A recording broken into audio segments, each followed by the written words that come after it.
Selamat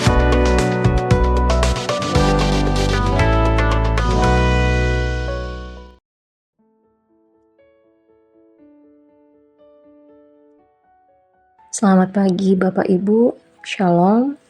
Bertemu kembali di Renungan Harian Toraya. Dan saat ini kita akan bersama-sama membaca dan merenungkan firman Tuhan. Namun sebelum itu, mari kita bersama-sama berdoa. Kita berdoa. Kami mengucap syukur kepadamu ya Tuhan, oleh karena begitu besar kasih dan penyertaan-Mu dalam setiap kehidupan kami. Bersyukur untuk setiap penyertaan Tuhan sepanjang malam.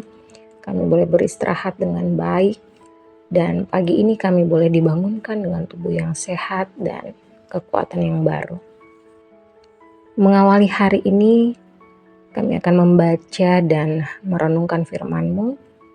Tolong kami ya Tuhan, dalam memaknai firman yang akan kami baca pada hari ini. Bersabdalah ya Tuhan, kami siap menyambut firman-Mu. Di dalam nama Tuhan Yesus, kami berdoa. Amin. Bapak, Ibu, Saudara-saudari yang terkasih di dalam Tuhan, pembacaan perenungan kita pada hari ini terdapat di kitab 1 Timotius pasal 3 ayat 1 sampai 9. Firman Tuhan berbunyi demikian. Syarat-syarat bagi penilik jemaat. Benarlah perkataan ini, orang yang menghendaki jabatan penilik jemaat menginginkan pekerjaan yang indah. Karena itu, penilik jemaat haruslah seorang yang tak bercacat, suami dari satu istri, dapat menahan diri, bijaksana, sopan, suka memberi tumpangan, cakap mengajar orang, bukan peminum, bukan pemarah, melainkan peramah, pendamai, bukan hamba uang, seorang kepala keluarga yang baik, disegani dan dihormati oleh anak-anaknya. Jikalau seorang tidak tahu mengepalai keluarganya sendiri, bagaimanakah ia dapat mengurus jemaat Allah? Janganlah ia seorang yang baru bertobat, agar jangan ia menjadi sombong dan kena hukuman iblis. Hendaklah ia juga mempunyai nama baik di luar jemaat, agar jangan ia digugat orang dan jatuh ke dalam jerat iblis. Demikian juga diaken-diaken haruslah orang terhormat, jangan bercabang lidah, jangan penggemar anggur, jangan serakah, melainkan orang yang memelihara rahasia iman dalam hati nurani yang suci.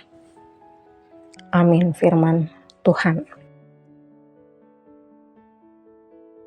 Bapak Ibu yang terkasih di dalam Tuhan, perenungan kita pada hari ini diberi tema pengikut Yesus yang bertumbuh.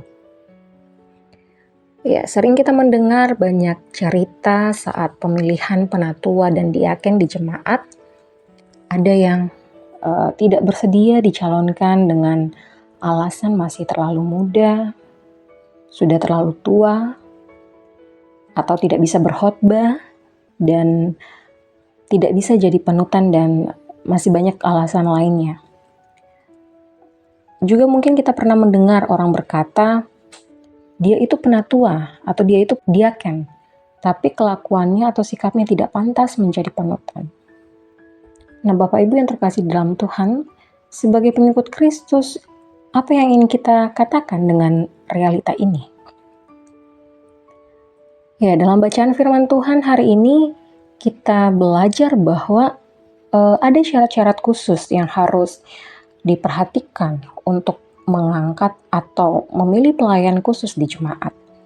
Syaratnya bukan hanya karena punya fisik yang menarik dan kemampuan intelektual yang baik, namun juga harus punya kehidupan moral dan spiritual yang berkenan kepada Tuhan.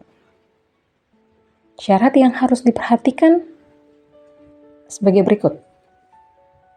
seorang yang tak bercacat, suami dari satu istri, dapat menahan diri, bijaksana, sopan, suka memberi tumpangan, cakap mengajar orang, bukan peminum, bukan pemarah, pendamai, bukan hamba uang, kepala keluarga yang baik, disegani dan dihormati, tidak atau jangan bercabang lidah,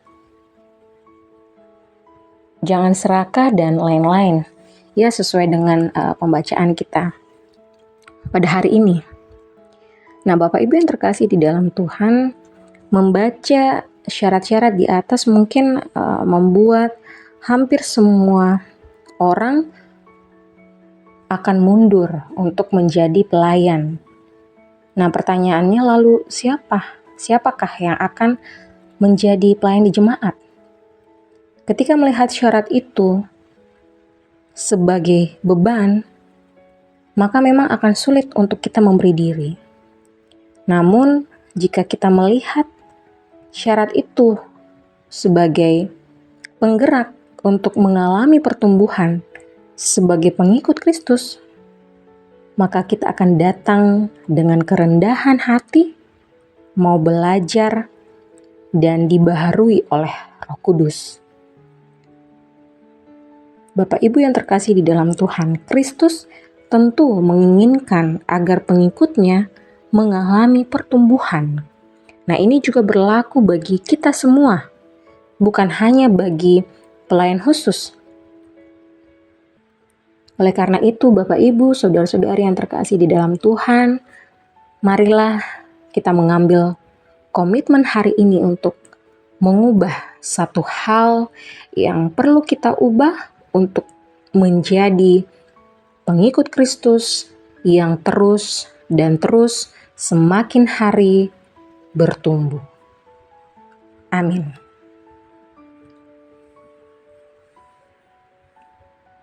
Sebelum kita menutup renungan kita pada hari ini, mari Bapak Ibu, saudara-saudari yang terkasih di dalam Tuhan, kita sama-sama berdoa.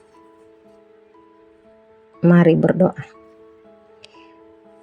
Bapa, terima kasih untuk firman-Mu yang telah kami baca dan renungkan bersama-sama pada pagi hari ini.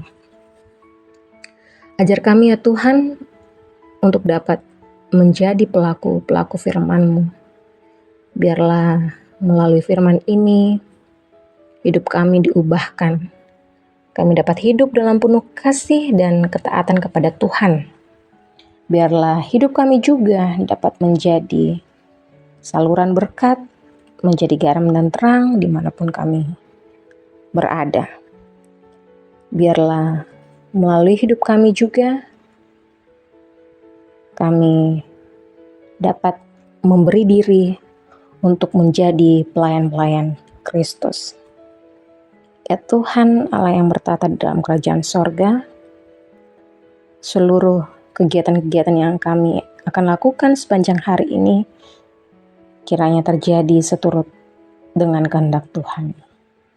Di dalam nama Tuhan Yesus kami berdoa. Amin.